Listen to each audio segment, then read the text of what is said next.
Alright. That is over in our lives. Going forward. Oh, it's coming back. Awesome. You want to do the intro or do you want me to do it? I'll do it. Okay, go for it. What's up, everybody? This is the Hypothesis Podcast. I am Taylor. And I am Token. And today we have a special guest. Special guest, who are you? I am known as Superman right now. Okay, well, do you know yourself? I do. I Okay. do. All right, Superman. Welcome, Superman. So I guess we can just go right into it. Indeed. Our topic today is the movie Us. It has been out for quite some time, so if you haven't seen it, Shame on you. I will, same on you for one, and I will not give any kind of spoiler warnings. And we waited a long time for y'all. We did. So, It's been a long time because we sent it on opening day. yeah. And, I think first I want to go around and just kind of give a general, how did you feel about it? And I'm gonna go first. I unfortunately went in there with too much,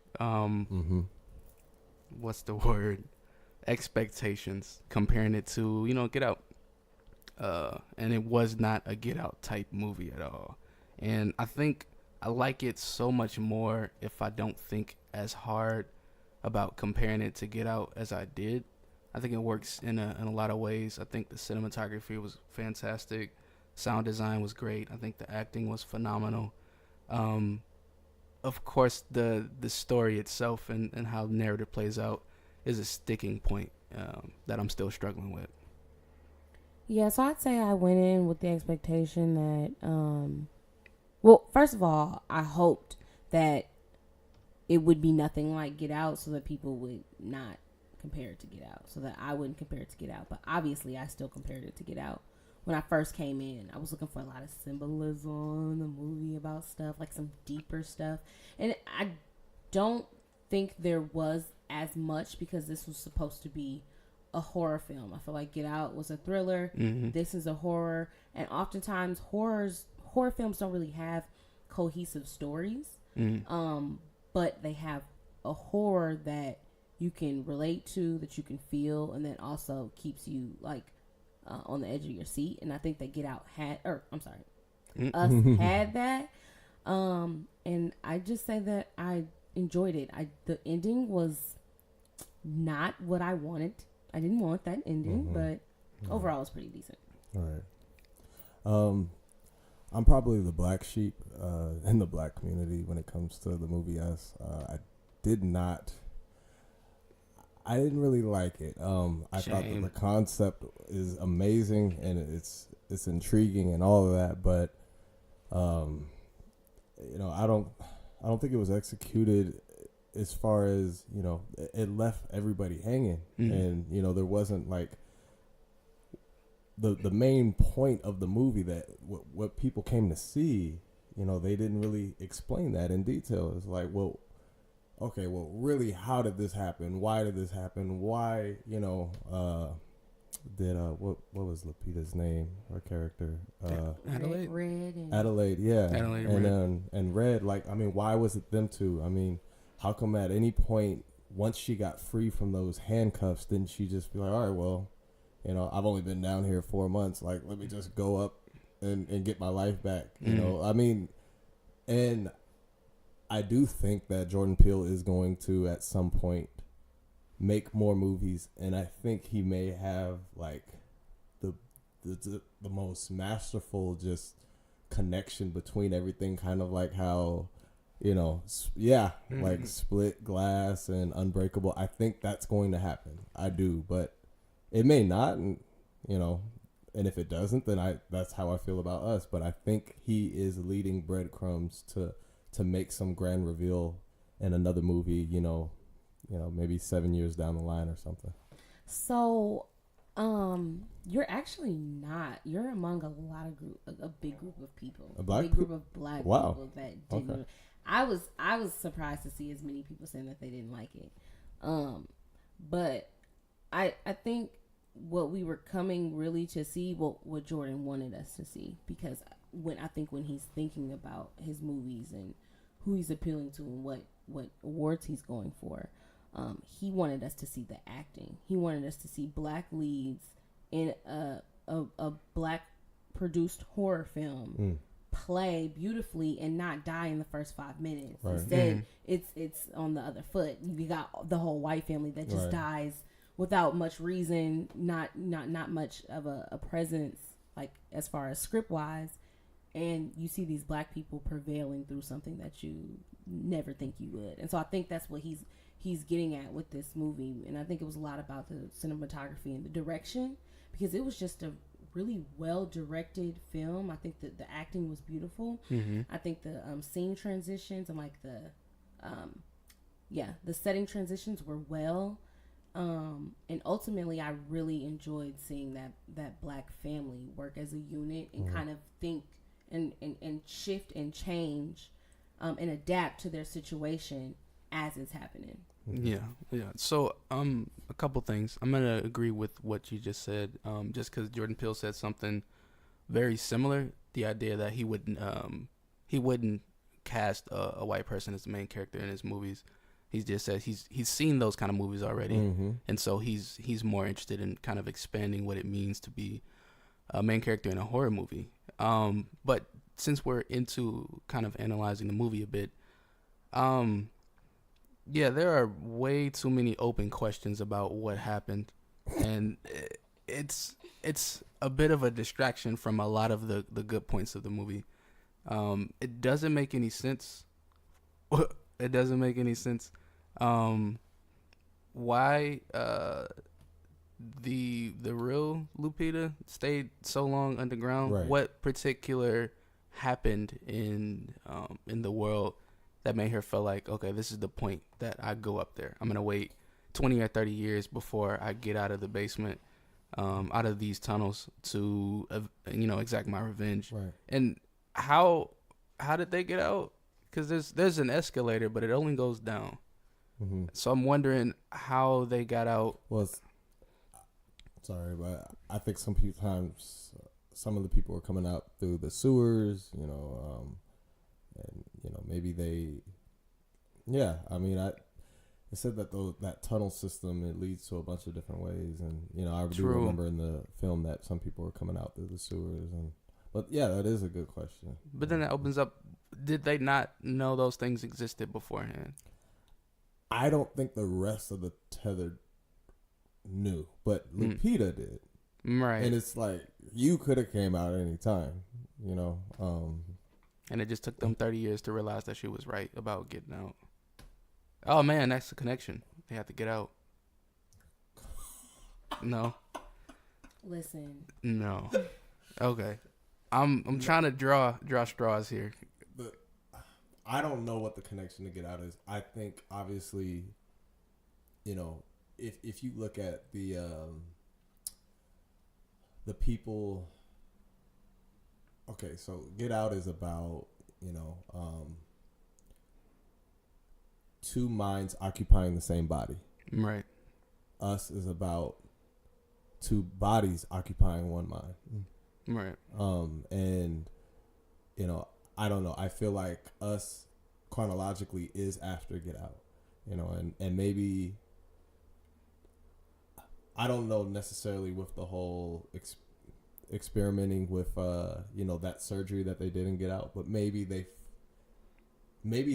same family or that same family that started that that surgery found something else, and they are connected to, because those were powerful people in Get Out. Right. So, like, maybe they're connected to that government. And maybe also it's like, all right, well, this had to have started back when Adelaide was a young girl. So maybe that was the first trial. And it was like, all right, this isn't no-go. That's why they're underground. And then so it's like later, and Get Out came out, 2017, 2016. And that's when they're like, all right, we got a new way now. And it's like, I could definitely see one of those people, from Get Out, that rolled up in the all black, cars and stuff. I could definitely see one of them being a part of the government chain that founded these sort of experimentations, and but you know, the one in Us is where it kind of backfired because it's not just black people anymore. It was everybody. But Right. I don't know. You know, there's a bunch of theories out there. I know everybody has them. This is just mine. I would like for there to be some sort of connection between the movies, and you know, we'll see.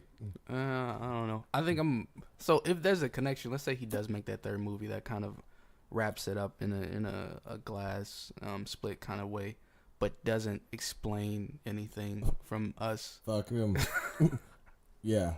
Like, because, yeah, I mean, again, like, you know, when we first talked about it, I was like, well, this is like a really advanced, you know, fourth graders like story. Because it's like, oh, it's interesting. It definitely is, but like, where's like, be thorough. Why? Where did they come from? How? Like, how again? How for 4 more times? Like, how did this happen? You know, and like, I like that they showed, like, you know, the other people, like, when they were eating above, they were eating, you know, they were just eating rabbits and stuff. But, you know, and why was that the location? Like, would it have been anybody that had went into that little mirror house? Their shadow also would have followed them there, right. Or is it what were those two just special from from get go, right? And it was always going to be those two, and it's like that's things that we don't know as the audience, and I'm just disappointed because Jordan, you're capable of filling us in on that, and I don't think that he's being lazy. I think he's just kind of hiding, and it's like, well, just wait a few more years, and then I'm gonna prove to you, that the best director that ever lived is a black man. And then Quentin Tarantino will be like, bullshit. How can I say here I come? No, but I think that would be nice if he does that, but I think that people shouldn't hold him to doing that. I think it'd be good if he does. Why? Right. Why? Oh no, I said right. Right. I said right. Yeah. Right. Yeah. That's it. Y'all with these theories, I'm not even thinking that far. But they sound really good. That's why I was just sitting here listening to them. Because I can't imagine how they would like connect and stuff like that. But that would be some next level stuff right there. Yeah, but I think there are actually probably some very simple answers he can give to fill in some of the plot holes for Us. That would make it a lot better. Maybe that is his intentions to make a completed universe. I just have a feeling with his own popularity growing and his workload growing that he may not get to that. Like, given that he just started being executive producer of the rebooted Twilight Zone. We was just talking about he's remaking Candyman. He wants to redo Gargoyles, and who knows what other kind of projects he's on right now. Would Gargoyles be animated or? Oh dear God, I hope so. But I think he's going live action. Oh. Yeah. Do we want black people playing gargoyles? But they do. Like Goliath is a black person. In the animated? Yeah. Oh. Yeah. I think that if they make the live action look anything like Avatar, not Avatar Last Airbender, Avatar, I think it'd be dope. That was amazing. Yeah. But they said they took like 11 years to make. So. Oh shit. Yeah, because they had to create the actual ability to make those graphics. Like, that's something that's interesting about what is that man's name? James Cameron. Yeah, James Cameron, is that when he does movies, he pretty much does it to create an entirely new genre and whatever that is.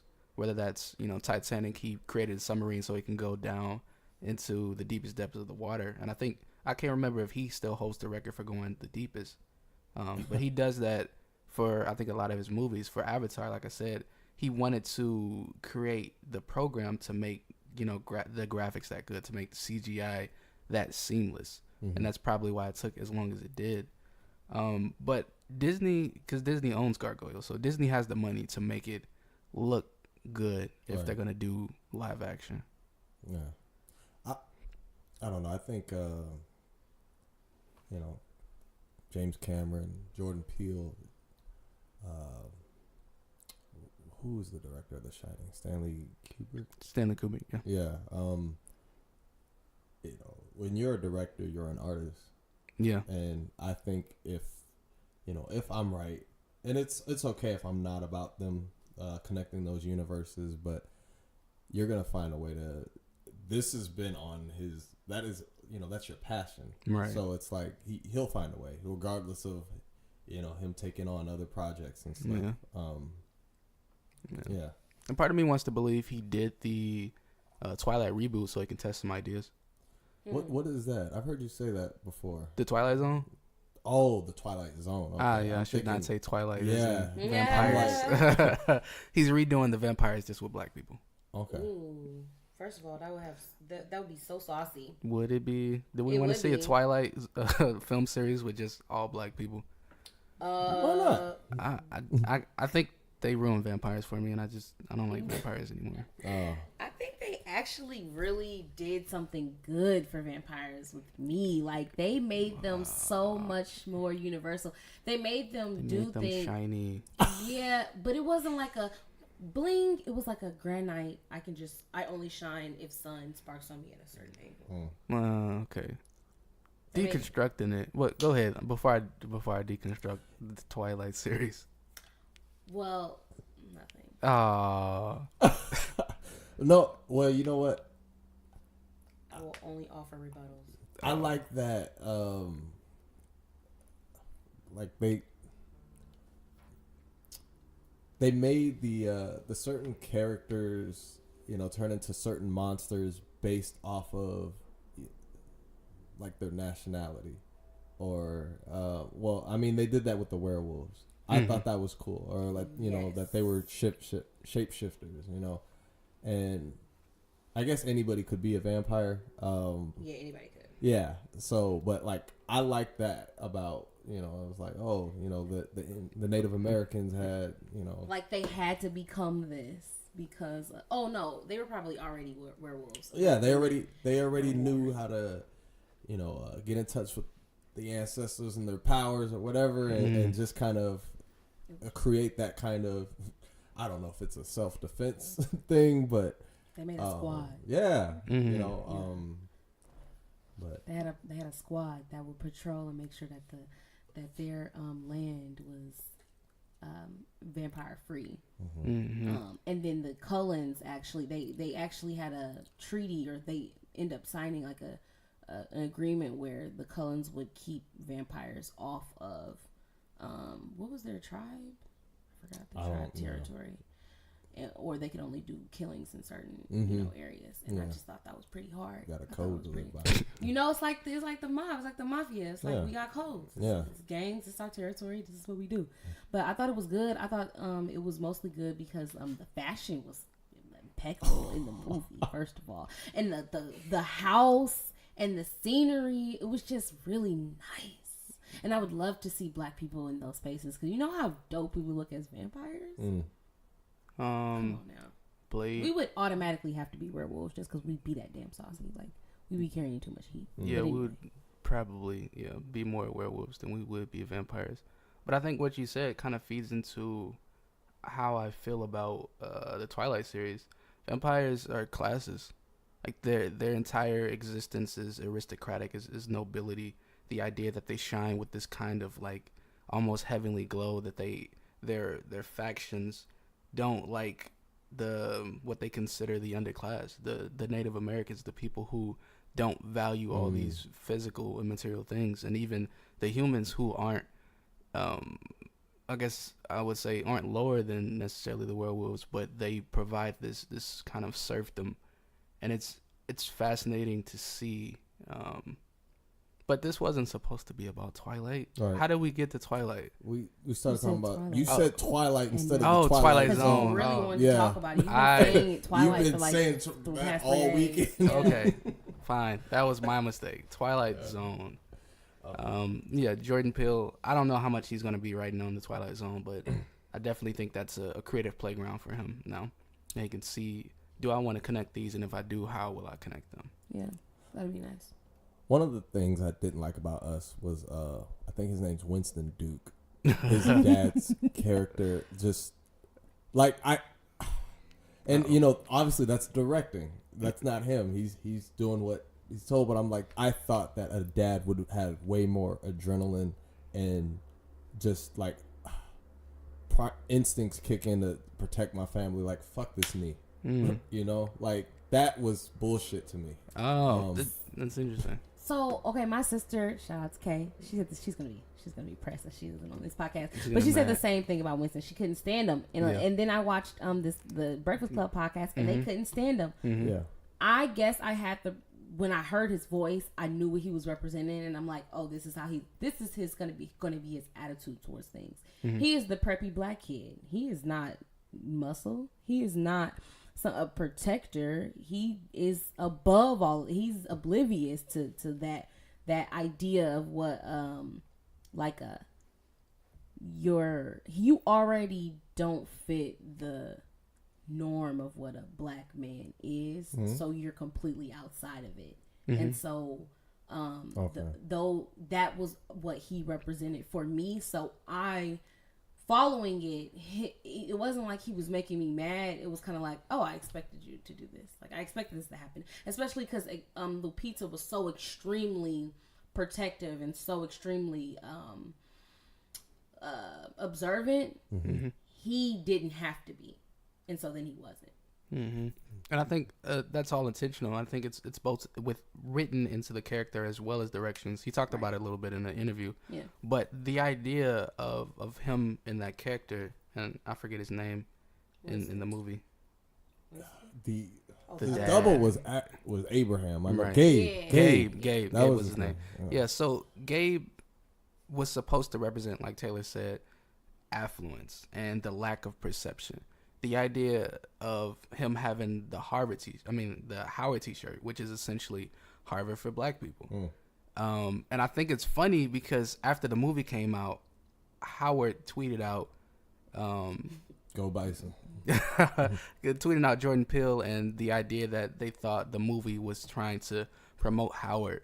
And it was in a part, but the thing is, what they were doing is, of course, taking pot shots at the idea that Howard is this hyper affluent place that takes themselves kind of out of what it means to be a survivalist, at least for the black community. And that's where Gabe lacked everything. That instinct of being a protector didn't kick in because he was already protected. Yeah, he grew up with privilege, so he never had to have that fight or flight thing. You think the average audience member knows that about Gabe? No. Okay, right. That's why these conversations need to happen. Okay, because privilege or not, you know, I just think certain parental instincts kick in. You know, not for men. You may be right. I mean, like, not anymore. Yeah, for real though. We watched The Quiet Place, and that mom was brave. Moms don't play. Yeah. So no. I don't know. But I just like when nobody was getting in that house and they weren't taking my fucking bat. Like that wasn't gonna happen. And it's like I don't know. But again, that's not Winston Duke. That's what the plot wanted. Yeah. You know? So I understand that. Lupita was amazing. I know we already talked about that, but I saw an interview on how she had to kind of prep, and Jordan, he didn't film her the same day doing both characters. He had days for odd days are for Red, and even days are for Adelaide, and I think that was cool. And when you watch it, I think everybody should watch it twice, and you can kind of appreciate it more. And, it makes her make more sense, the way she is parading as Adelaide when you find out, oh, that's why. And that's why she's a little bit off. Mm-hmm. That's why she never told her freaking parents. Because, you one, you can't, and two, what you gonna tell them? Like, you gonna give yourself away. So it's like, yeah, because that's something that, you know, when she went to the beach, you know, me and the person that I was watching, I'm like, why wouldn't she tell her husband, like, what the fuck? Like, why doesn't he know what's, like, every spouse should know what your trigger is, you know? That was what was pissing me off. Like, that was the only thing that was really irritating me. Like, not even Gabe acting super, like, just soft. It was that. I'm like, I would have told my man right off top, this is what happened to me as a kid. Right. That would have been some second date. Like, hey, this is what it is, you know? Right. And so that was what was... that's why I thought the movie was going to be about them looking at themselves for what they really are as a family and how they operate versus them having this tethered consciousness. Yeah. You know, because I figured like, wow, they obviously have some super like effed up familial structures for them not to know these very personal things about each other. So then it made sense at the end where she wasn't who she was. Right. But you know, it just kind of made me mad because I'm like, okay, you did the whole cliffhanger thing.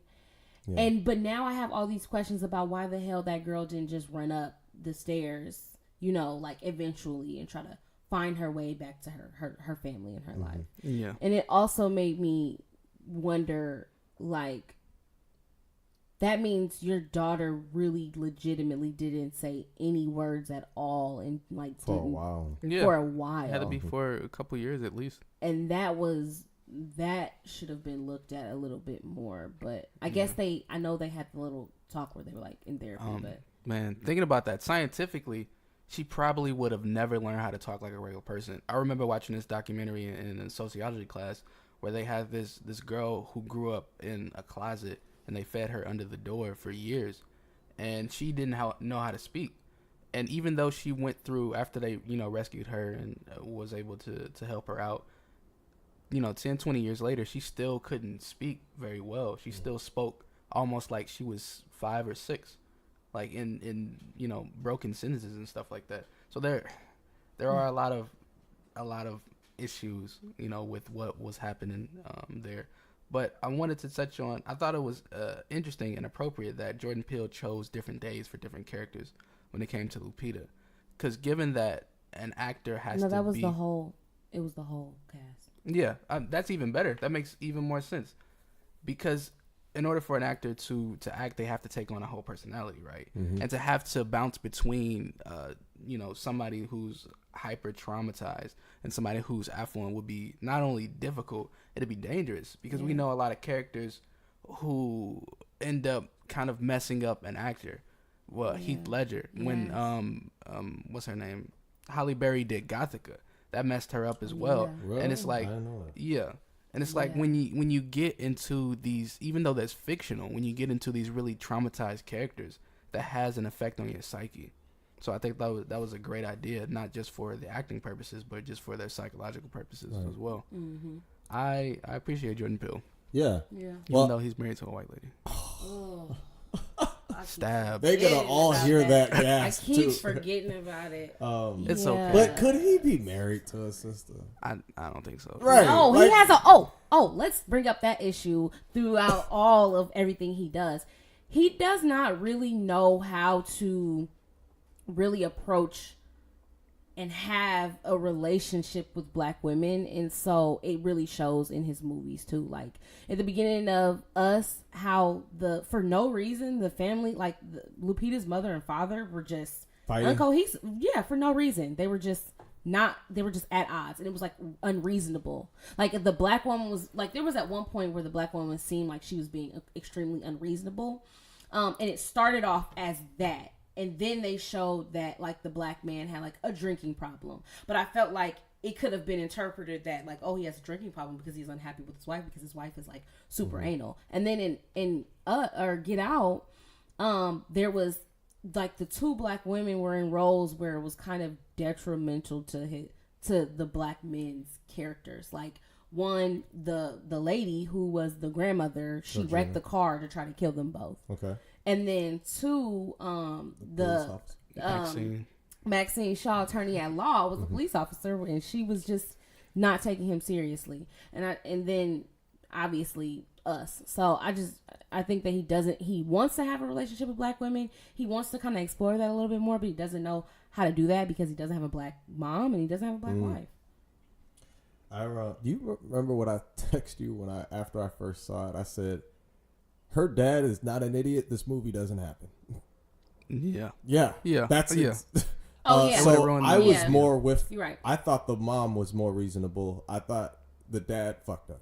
Yeah. And it is like both dads not an idiot. This movie really doesn't happen because I forgot what Gabe did, but he did something. Oh, he brought them there.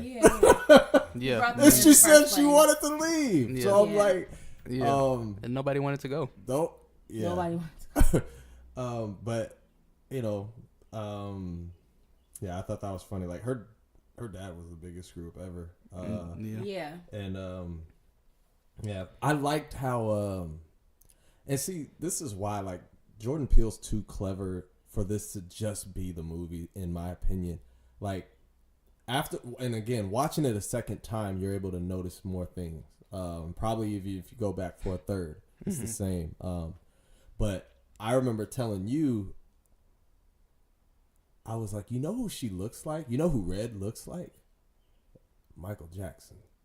And like the way she comes walking through the house, her eyes gold, like her sockets are almost like, and I'm like, well, he did that on purpose. What shirt was she wearing? And it's like that little girl only knew so much of her 7 years of life, you know, and then she was, she was underground forever. And so like she held on to the memory of how Michael Jackson walked in Thriller, how he moved his body, and I'm like the ghoulish face that he made, and I'm like, Jordan's smart. Like that's why she's moving that way. That's why her shit was red. That's what Michael Jackson wears in that. That makes sense. That and her the whole commercial though. That and the commercial, and that's a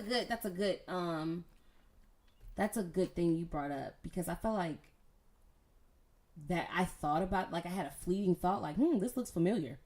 I don't know, like her facial expression. Yeah. Because there's a lot of pictures with like the camera angle down, and she's like doing that thing. But like also the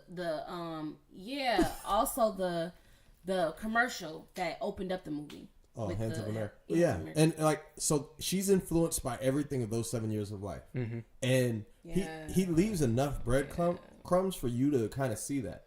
And something else that you see are the scary movie collections on her, when she's watching TV. Yeah. And it's like, I'm not looking at that the first time. I'm just watching what she's watching. But the second time I go and I'm like, oh shit, you know, and all the influences for the movie. Right. I haven't even seen I just saw Chuck and I was like, that makes okay. Yeah. But she definitely reminded me of Michael Jackson the second time in Thriller. And she nailed that role. She absolutely did. She did so damn good. One thing I wanted to go back and because I really thought about something that you said about the dads. If they wouldn't have done what they did, they wouldn't have happened. The only reason that Gabe took them there is for a classist reason. He wanted to show off the fact that he had a boat, that he could afford to be there. And so it's like the whole keeping up with the Joneses type thing. And that's really interesting. A question that I had, who's in control? Because it seemed like whatever. Let's for a minute call Red we know that Red's the real Adelaide. Right. Okay, so it seems like what Adelaide did controlled Red. Because that's how she tells the story to us. Right. Once upon a time. Uh-oh. And you're gonna get canceled for that, you know. You know, Lupita got in trouble for doing that. Why? It's a disorder. Yeah. So there's an organization full of people that teach and deal with that, and they felt offended that she deal with the type of psychosomatic result of trauma that Lupita put forward. Like she studied that particular articulation after a traumatic event. Okay. So she got that from reality.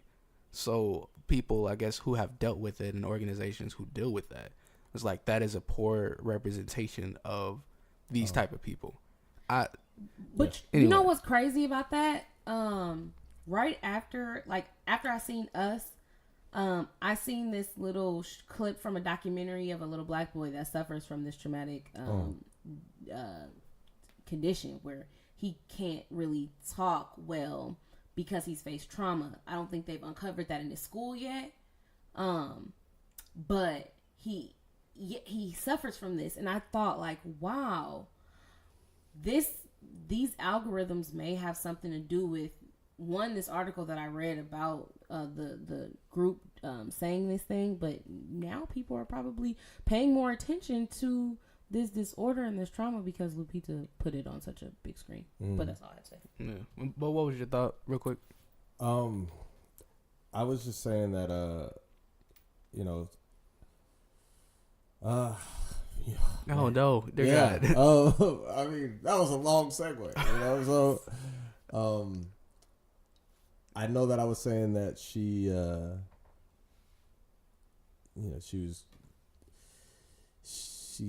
moved like Michael Jackson, and the facial expressions, everything was from her 7 years of living. You said who was in control? You were talking about the tethers. Okay. Yeah, and when she was telling her story, she was saying that whatever Adelaide did, not Adelaide, was what she had to do. Right. And it's like, well, then did Adelaide, not Adelaide, really lead you to her? Who was really in control? But other than that, it seemed like everybody else, Gabe was in control of Abraham. Whatever Gabe did, Abraham had to do. Right. But I don't know who was in control between Red and Adelaide. That's a good question. Absolutely. It's one of the questions we need asked. Well, thinking about that, though, maybe even though they're tethered, there is no control. Thinking about the idea that Jordan Peele is trying to showcase is your environment has an extreme connection to who you develop to be. And this idea that we have to be connected to affluence in order to have an identity maybe is what's in there. Because you think about the little boys, they were more connected than everybody else, given that they have a more malleable identity at this point. But then everybody else older, it depended on how they felt, I think, about themselves. Because like you said, Abraham was very much connected to Gabe. But Abraham felt sensitive. He was very weak. He was under the control of Red. I don't know about, unfortunately, the girl, but it seemed like because the girl had a freer spirit, she took control of her situation. Her counterpart, her underground person, also took control of the situation.